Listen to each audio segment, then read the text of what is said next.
You choose nothing. Destiny chooses you to do something.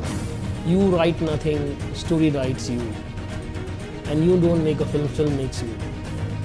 ये है कि हमने सक्सेसफुल का डेफिनेशन तय कर लिया है कि हमें 2 फिल्में मिलेंगी या उसमें स्टार हो जाएंगे या किसी स्टार के बकायदे हो जाएंगे, बराबर हो जाएंगे, तो हम लोग सक्सेसफुल होंगे.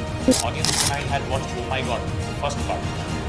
Of course, an expectation from Oh My God 2, but I had never thought in my wildest of dreams that this kind of a topic would be touched and so beautifully explained. Sir, ये idea कहाँ से आया, आपने कैसे सोचा? और मतलब ये तो होता है कि किसी भी फिल्म मेकर के दिमाग में कि ये अगर मैंने टच किया, इस पर कंट्रोवर्सी हो सकती है. सेनापति जो आपकी जो फिल्म है, सबसे पहले हमें ये बताइए कि आपको कैसे लगा कि नॉर्थ ईस्ट को चूज़ करना चाहिए एक डेस्टिनेशन के हिसाब से, to the aspiring people who want to approach this field because it's a struggling thing. Who are the target audience? The youngsters are going to watch this site now? Yeah, of course. अगर आपको ये लग रहा है कि आपकी हिंदी आपका drawback है तो, और आपकी भाषा आपकी कमज़ोरी है, तो आप इससे बाहर आ जाइए, क्योंकि आपका जो लोकल भाषा है वही आपकी सबसे बड़ी ताकत है. आपकी आसामी भाषा ही आपकी सबसे बड़ी ताकत है. आपका कल्चर ही आपकी सबसे बड़ी ताकत है.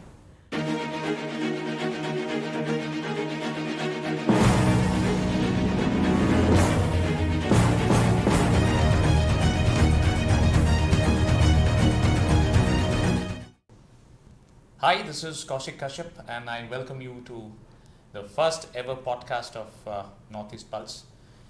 So we are delighted and really lucky that we have with us an acclaimed film personality from Bollywood, a filmmaker whose films have been acclaimed from powerful narratives like Road to Sangam to a film which actually set a different kind of a milestone and was acclaimed and was noticed everywhere. Oh My God 2. And we are lucky that he's with us, and he has been shooting here in Dibrugarh for his new film Senapati, and we welcome you, sir. नमस्ते. Hello. Amit Rai sir, Yeah. कैसे हैं आप? मैं अच्छा हूँ sir. तो सबसे पहले तो मैं आपका शुक्रिया अदा करना चाहूँगा सर, सब पूरे डिब्रूगढ़ वासियों की तरफ से और नॉर्थ ईस्ट की तरफ से भी, कि आप यहाँ आए और आपने इस लोकेशन को चूज़ किया अपने फिल्म के लिए. जो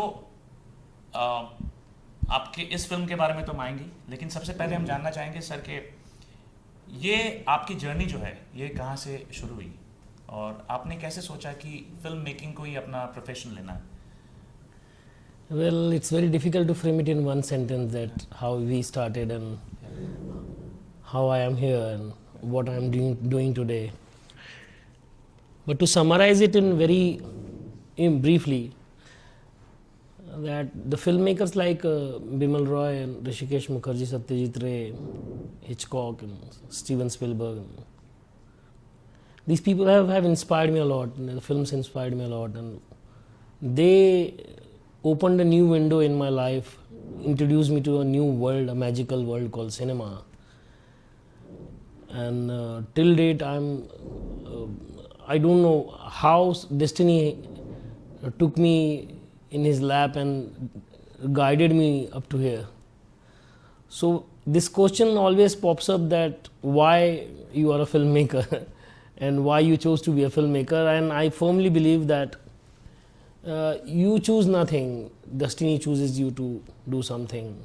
You write nothing, story writes you. And you don't make a film, film makes you. So Ulhasnagar के एक झोपड़पट्टी में किसी एक बच्चे ने सपना देखा वीसीआर का धंधा करते हुए कि हाँ हम भी फिल्म बनाएंगे, और भगवान ने हाथ पकड़ के बोला चलो अभी. तो it's very difficult to summarise that how I am here. Wonderful sir, बहुत कनेक्ट कर रहा हूँ मैं आपके साथ जब ये कन्वर्सेशन हो रहा है. उसके बाद जो एक लैंडमार्क रहा, एक बेंचमार्क आपके फिल्म मेकिंग में, रोड टू संगम. सर ये कैसे हुआ, थोड़ा हमें ज़रा बताएंगे? As they say that you never forget your first love. This was the first film which I wrote and directed. And it just happened that I just stumbled on a story, and it was a story about a mechanic who rebuilt the engine of a vehicle which was used to carry down the ashes of Mahatma Gandhi in 1947 when he was killed in Sangam. So there were urns of Mahatma Gandhi's ashes, or 26 or 29 urns, and one of those urns was brought to Sangam. And later they discarded, or they forget to preserve that vehicle, and after 40-50 years somebody tried to remodel that same vehicle for Allahabad Museum, and this task was given to a person who was a Muslim guy, who was an 8th fail mechanical engineer, and he decided to make that engine, and he did that. So that attracted me, that in scenario of Indian whole history and our Indian history, and how during 1947 he was blamed for the partition, and there is another Muslim guy again reinventing the engine which was used to carry down his ashes. So that was very crucial part of the story, and somehow it became a story. So there was another story which Tushar Gandhi claimed the urn from Orissa, which was kept in State Bank locker for so many years. So I joined those two stories and I made a new story out of it. How wonderful. Beautiful. So now the question, now it comes to the fact that what we all know, like in 2023, you earned a lot of accolades for Oh My God 2. And it touched a very sensitive topic of the society. And actually, in mainstream cinema, we usually don't see this kind of narratives being explained, and so beautifully. Because I, as an audience, when I had watched Oh My God, the first part, of course I had of course an expectation from Oh My God 2, but I had never thought in my wildest of dreams that this kind of a topic would be touched and so beautifully explained. So sir, ये idea कहाँ से आया, आपने कैसे सोचा, और मतलब ये तो होता है किसी भी फिल्म मेकर के दिमाग में कि ये अगर मैंने टच किया, इस पे कंट्रोवर्सी हो सकती है, शायद कुछ हो सकता है, और बहुत सारी चीज़ें अगर रिकवरी नहीं हुई बिजनेसेस क्या, तो how did you go about it? Just I think I have answered this question ample number of times. The only thing which has worked in the film is its integrity and honesty. That had I been in a state where I would have decided to make this film in a titillating manner, I would have never succeeded. I was true to the subject, and I decided not to write my own lines. I just rediscovered those lines which were in the text, our Vedic text, and I presented it in a film manner. तो कहानी तो बहुत सादी कहानी है, एक बाप बेटे के लिए लड़ रहा है कोर्ट में और बेटा स्कूल से निकाला गया, ये कोई बड़ी कहानी नहीं मुझे लगती है. लेकिन कहानी की जो धुरी है वो इस पे बहुत ज़्यादा आधारित है कि वो बच्चा क्यों स्कूल से निकाला गया, और स्कूल से निकाला गया किस आधार पे निकाला गया कि वो he has been caught masturbating in a school bathroom, and वो कह रहे हैं कि अश्लील है. तो वो अश्लील कैसे हो सकता है जिस बच्चा अभी तक समझदारी की उम्र में नहीं आया है? तो स्कूल की जिम्मेदारी है या पेरेंट्स की जिम्मेदारी है? पेरेंट्स को पता नहीं है, क्योंकि पेरेंट्स चाहते हैं कि 24 घंटे में से तो 18 घंटा वो स्कूल में रहता है, तो सबसे बड़ी जिम्मेदारी तो स्कूल की है. So somehow I I call it destiny, that I am a father and I have 2 sons, and one fine day my eldest kid, he cracked down my email ID and opened my email ID without having the password. I have not provided the password, and he did that. So I was scared that nowadays if this instrument which is called as mobile, and with the advent of so many platforms and internet sites, those who give you the wrong information and they misguide you, तो ऐसे बच्चा भटकेगा तो क्या होगा? तो उसने कहानी को जन्म दिया. फिर भटके हुए बच्चे को एक बाप संभाल रहा है, वो भी कल्चर से, कि हमारा एक कल्चर था जो हमारे पत्थरों में खुदा हुआ है, जिसको आप मिटा ही नहीं सकते. अगर यहाँ जिस देश में सेक्स का भी एक भगवान है और उसका एक मंदिर है, तो उसका कल्चर बहुत रिच रहा होगा. ये हमारे पर आक्रमण होते रहे हैं और इतनी सभ्यताओं का आक्रमण हुआ है, उसकी वजह से शायद हम लोग भूल गए हैं। तो समय आ गया था फिर से एक बार रिविजिट करने का, दैट वाज जस्ट। और बड़ा श्रेय तो प्रोड्यूसर अक्षय कुमार जी को भी जाता है कि उन्होंने ये धाड़स दिखाया कि इस फिल्म को प्रोड्यूस करेंगे और काम करेंगे। सर एक क्वेश्चन दिमाग में आता है, जब आपके रोड टू संगम के बाद मेरे ख्याल से 2010 में बनी थी फिल्म, इसके बाद फिर 23 में आपने ये फिल्म रिलीज हुई ओ माय गॉड 2, तो ये एक बहुत लंबा अंतराल था बीच में। तो इस बीच में आपने नहीं, एक फिल्म की थी मैंने बीच में। अच्छा। वो अभी वो वेव्स पे अच्छा आने के चांसेस हैं। अच्छा वो भी औरतों पर आधारित है फिल्म, वो अच्छा एमपी में शूट हुई है। लेकिन कैसा है कि यहाँ मार्केट बहुत ब्रूटल है। आप जो कहानियाँ कहना चाहते हैं वो आप अपने मन की कहानियाँ कह नहीं सकते, वो आपको मार्केट अलाउ नहीं करेगा। I would be rather very blatant to quote this that काम ही नहीं दिया किसी ने तो फिर काम करेंगे कैसे। तो खैर वो तो क्रूशियल टाइम चला गया, अब उस पर शिकायत करके कुछ होगा नहीं। और लेकिन इसी अपना अपना संघर्ष है सबका। We have to cope up with this. I don't have any grudges. Thank you sir. ये आपने बहुत जो बात कही कि मैं रिलेट कर सकता हूँ, क्योंकि मेरा अगला सवाल भी यही है एक्चुअली। मैं खुद बॉम्बे में था 2013 से 2021 तक। तो उसके बाद I had to come back, lockdown and stuff. तो वहाँ जो आपने कही कि अभी बात आपने कही कि इससे मुझे किसी चीज़ से गरज नहीं है, संघर्ष है, तो मैं उससे रिलेट कर सकता हूँ। क्योंकि मैं था वर्सोवा में, तो मैंने ऑडिशंस देते हुए बच्चों को देखा। 500 लड़के आराम नगर में क्यू किए हुए, ओशीवारा में। और तो और हम जहाँ पे थे वहाँ पे भी उस जिम में काफ़ी सारे लड़के आते थे, वहाँ पे पवन जी भी आते थे इनफैक्ट। तो वो हम विजिट भी करते। जैसे मैंने पवन जी को देखा तो मुझे ध्यान में आया कि एक बार शायद मैं उनसे मिलूं, क्योंकि वो मुझे पहचानते भी है। बट देन ओके, तो मेरा क्वेश्चन ये है कि सर जिससे भी मैंने पूछा सब ने मुझे यही कहा, और सारे मेरे दोस्त, बहुत सारे दोस्त हैं जो अभी सक्सेसफुल हो चुके हैं, कुछ लोग हैं जो स्ट्रगलिंग है, और कुछ लोगों को वे नहीं मिल रहा है। तो जिनसे भी मैंने पूछा सभी ने मुझे एक चीज़ कही कि इसका कोई फॉर्मूला नहीं होता। और तो मैं आपका एक पॉइंट ऑफ व्यू जानना चाहूँगा सर, कि आपका एक guidance to the aspiring people who want to approach this field, because it's a struggling thing. And the problem with this word struggle is that they have decided a deadline to it. Correct. आपका जो संघर्ष है वो आपके आखिरी सांस तक चलने वाला है। आपको लग रहा है कि हम जिस दिन सक्सेसफुल होंगे उस दिन हमारा संघर्ष खत्म हो जाएगा। ऐसा बिल्कुल नहीं है। आपको लगता है आप काम की तलाश में हैं, आप बाहर निकल रहे हैं और आपको प्रूफ करना है, आपने काम करना है, आपको काम मिलेगा। ये सब जो प्रोसेस है एक्चुअली यही एंजॉय करने का भाग है। और सक्सेसफुल की परिभाषा कैसे मापेंगे? उसकी कोई परिभाषा नहीं है। कितना ऊंचा ऊंचा होता है आप कैसे बोलेंगे?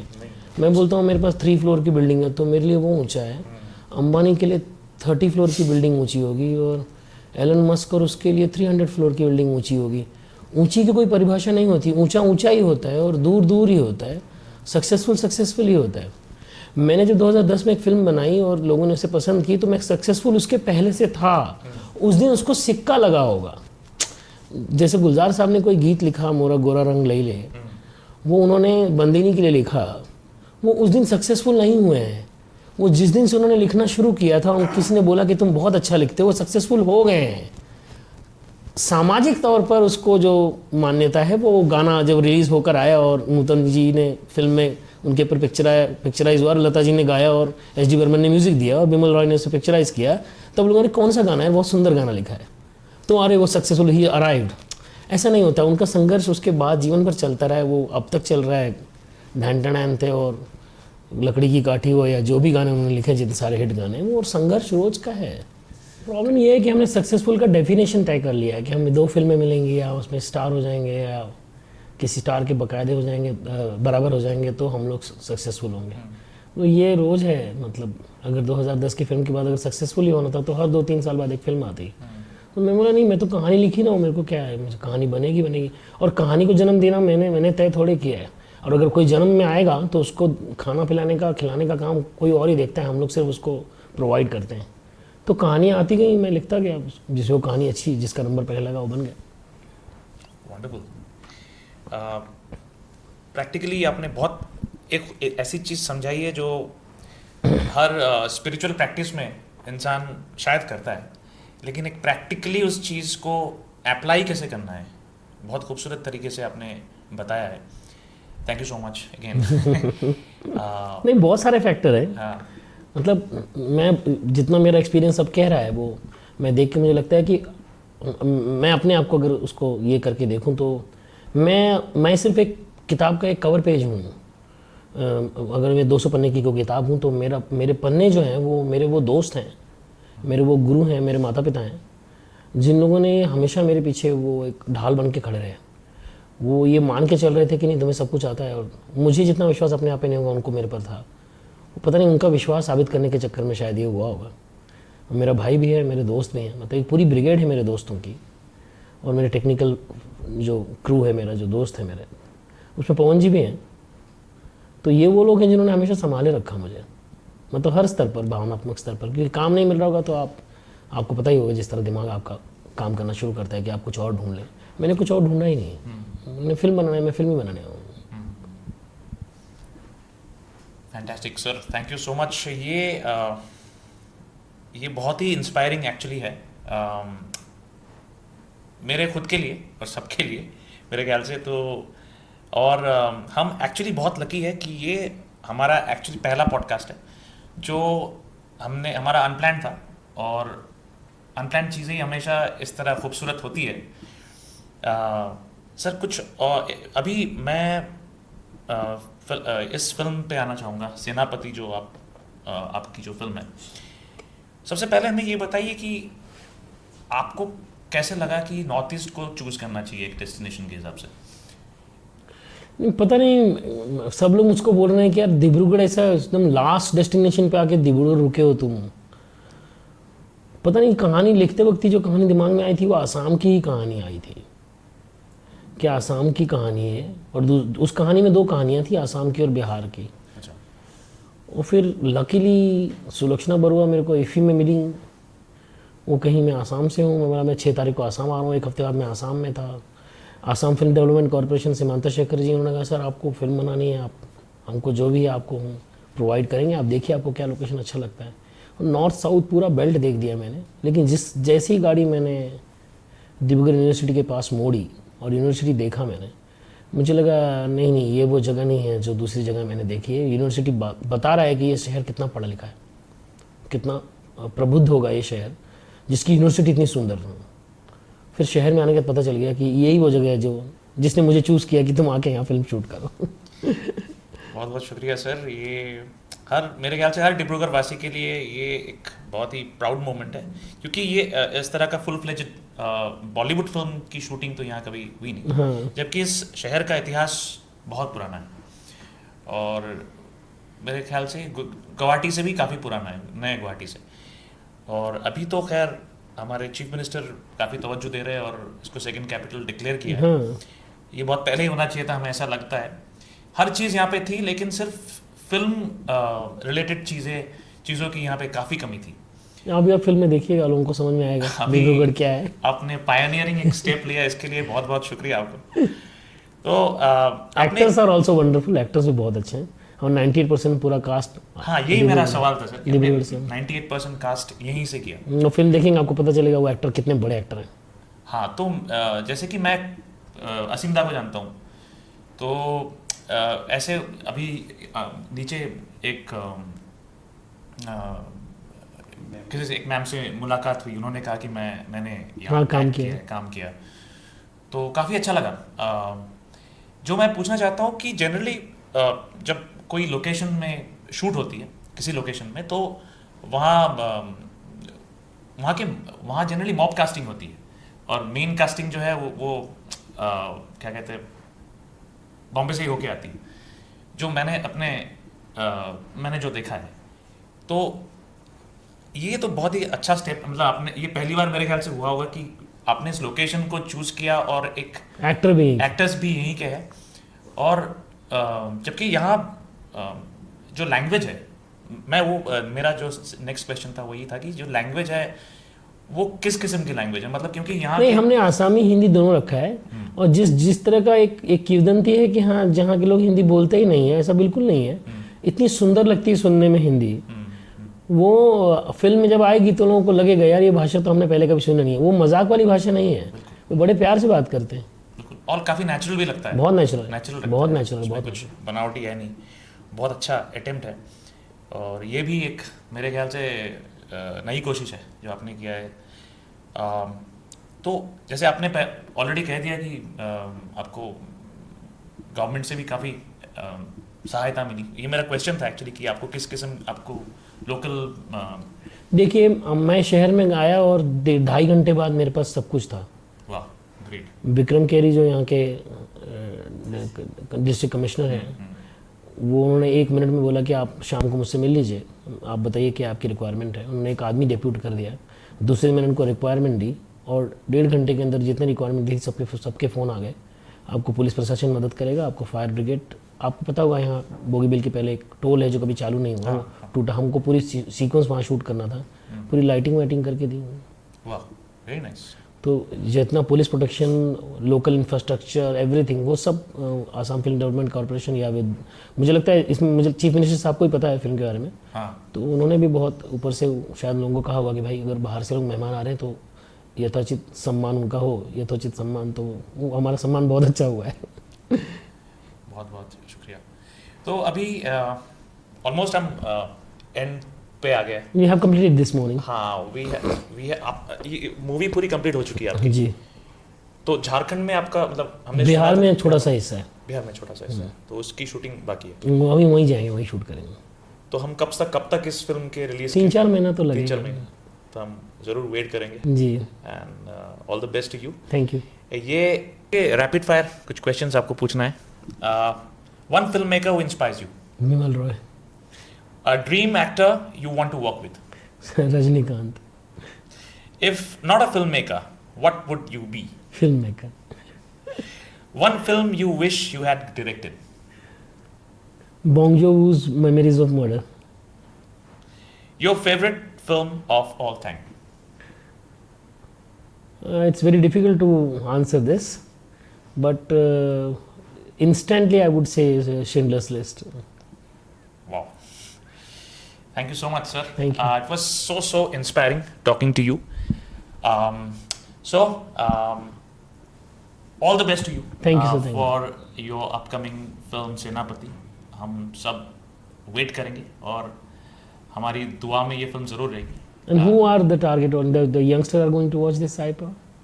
Yeah, of course. This, I've been meeting all these youngsters in Assam and Guwahati, Gohpur and in Dibrugarh as well. तो मुझे देखा कि इनमें एक स्पार्क है, एक इनोसेंस है काम करने में, एक आत्मीयता, और एक जिसे हम लोग होते हैं बहुत मासूमियत के साथ अप्रोच करते हैं कैरेक्टर को भी। कुछ झूठा नहीं लगता, कुछ बनावटी नहीं लगता। इसको आप लोग इंटैक्ट रखें। आप लोग की ताकत, अगर आपको ये लग रहा है कि आपकी हिंदी आपका ड्रॉबैक है तो, और आपकी भाषा आपकी कमज़ोरी है, तो आप इससे बाहर आ जाइएगा। क्योंकि आपका जो लोकल भाषा है वही आपकी सबसे बड़ी ताकत है। आपकी आसामी भाषा ही आपकी सबसे बड़ी ताकत है। आपका कल्चर ही आपकी सबसे बड़ी ताकत है। और जैसे कि हमने पहले बात की, सक्सेसफुल होने के लिए तो ऐसी कई बातें जो आपको अगर मैं बता दूं, आपको लगेगा कि ये क्या बातें करें, हम तो कुछ और ही पॉडकास्ट सुनने के लिए बैठे थे। तो मैं आपको बता दूं कि अगर आपको ना सही में आपको लगता है कि हाँ आपने इस क्षेत्र में आकर कुछ करना है और कुछ कर दिखाना है, तो एक बात जो मैं हमेशा लगता है जो मुझे, कि आप ना अपने रियाज पे ज़रूर ध्यान दें। मतलब आप उठते हैं 11 बजे और अगर आपको लगता है कि आप कुछ कर जाएंगे तो ऐसा नहीं होगा। वो एक डिसिप्लिन आपकी लाइफ में चाहिए होगा। और उससे भी बड़ा एक जो मैं आपको गुरु मंत्र बताता हूँ, जो मुझे मेरे गुरु ने समझाया और मुझे समझ में आया, कि आप जिस भी साथी का हाथ पकड़ने वाले हैं, क्योंकि आप युवा अवस्था में होंगे तो आप तो नहीं रोक पाएंगे ना अपने शरीर को। आपका शरीर आकर्षित होगा एक फीमेल बॉडी की तरफ, और फीमेल अगर होंगी आप तो आपका आकर्षित होगा एक मेल बॉडी की तरफ, या जिसको आप प्रेम या जो भी कहते हैं आप।